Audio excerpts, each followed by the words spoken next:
আমি যদি ওলাই যাবলগীয়া হয় তেন্তে কিন্তু অসমৰ বাতাবৰণ অসমৰ পৰিস্থিতি বহুত ভয়ংকৰ হ'ব। ইমানকেইটা এজাহাৰ দাখিল কৰাৰ পিছতো এতিয়ালৈকে কিয় মানুহজন গ্ৰেফতাৰ হোৱা নাই?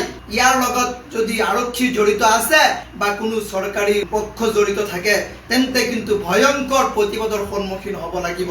কাৰণ আমাৰ হজৰত মুহাম্মদ যিজনৰ চৰিত্ৰত 0% কোনো দাগ নাই, সেইজনৰ বিৰুদ্ধে যদি কোনোবাই অপমানসূচক মন্তব্য কৰে কমচে কম আমি মুছলমান সমাজে সহ্য নকৰোঁ। হিৰণ হিন্দু অসম নামৰ যিজন যুৱকে আমাৰ মহানবী হজৰত মুহাম্মদ সাল্লাল্লাহু আলাইহি ওয়াসাল্লামক অপমানজনক মন্তব্য কৰিছে, অপমানজনক পোষ্ট কৰিছে, তাৰ বিৰুদ্ধে অসমৰ বিভিন্ন জিলাত বিভিন্ন থানাত এইজন নৰপিচাসৰ নামত এজাহাৰ দাখিল কৰা হৈছে। কিন্তু 24 ঘণ্টা উকলি যোৱাৰ পিছতো এতিয়ালৈকে কিয় গ্ৰেফতাৰ কৰা নাই আৰক্ষীয়ে?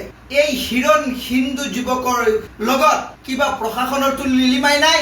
নহলে ইমানকেইটা এজাহাৰ দাখিল কৰাৰ পিছতো এই যুৱকজন এতিয়াও মুকলি আকাশৰ তলত কেনেকৈ ঘূৰিব পাৰে? মই কৈছো, যদি আজিৰ দিনৰ ভিতৰত এইজন যুৱকক গ্ৰেফতাৰ কৰা নহয়, ইয়াৰ বাবে যদি অসমৰ পৰিস্থিতি বাতাবৰণ বেলেগ কিবা হয়, ইয়াৰ বাবে দায়ী হ'ব অসমৰ প্ৰশাসন। কাৰণ আইন সকলোৰে বাবে সমান। কোনোবাই কাৰো প্ৰতি অন্যায় কৰিছে, তাৰ ন্যায় প্ৰদান কৰা হৈছে আইনৰ কাম। আৰু ইয়াত যদি আইনে কোনো হেমাহি কৰে, অৱহেলা কৰে আৰু ইয়াৰ বাবে যদি অসমৰ পৰিস্থিতি বেয়া হয়, ইয়াৰ বাবে দায়ী হ'ব অসমৰ আৰক্ষী আইন বিষয়। কাৰণ আমি এইখন দেশৰ ভাড়াতীয়া নহয় যে আমি এইখন দেশত থাকিম, আমাক অপমান কৰিব, আমাৰ ধৰ্মক অপমান কৰিব, আমাৰ ধৰ্মগুৰু প্ৰৱৰ্তকসকলক অপমান কৰিব আৰু আমি হাত সাবতি বহি থাকিম। আইনৰ ওপৰত আস্থা আছে, আইনক আমি সন্মান কৰো, আইনক আমি মৰ্যাদা দিওঁ, গতিকে আমি এতিয়াও আইনৰ প্ৰতি বিশ্বাস আৰু আস্থা লৈ বহি আছো। যদি আইনে আমাৰ সেইখিনি মৰ্যাদা নাৰাখে, আমি যদি ওলাই যাবলগীয়া হয় তেন্তে কিন্তু অসমৰ বাতাবৰণ অসমৰ পৰিস্থিতি বহুত ভয়ংকৰ হ'ব।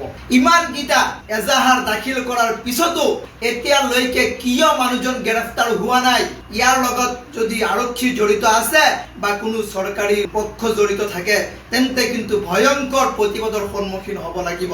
কাৰণ আমাৰ হজৰত মুহাম্মদ যিজনৰ চৰিত্ৰত 0% কোনো দাগ নাই, যিজনৰ কথা দা 100 বুক আপুনি পঢ়িব তাত লিখা আছে, যিজনৰ কথা বিভিন্ন গ্ৰন্থসমূহত লিখা আছে, সেইজনৰ বিৰুদ্ধে যদি কোনোবাই অপমানসূচক মন্তব্য কৰে কমচে কম আমি মুছলমান সমাজে সহ্য নকৰোঁ। আজিৰ দিনত আমি আইন ব্যৱস্থাৰ প্ৰতি সন্মান জনাই আমি ধৈৰ্য ধৰি বহি আছো। ধৈৰ্য ধৰি যদি আমাৰ ধৈৰ্যৰ বান্ধ ছিঙিবলৈ হয় অসমৰ পৰিস্থিতি ভয়াৱহ হ'ব।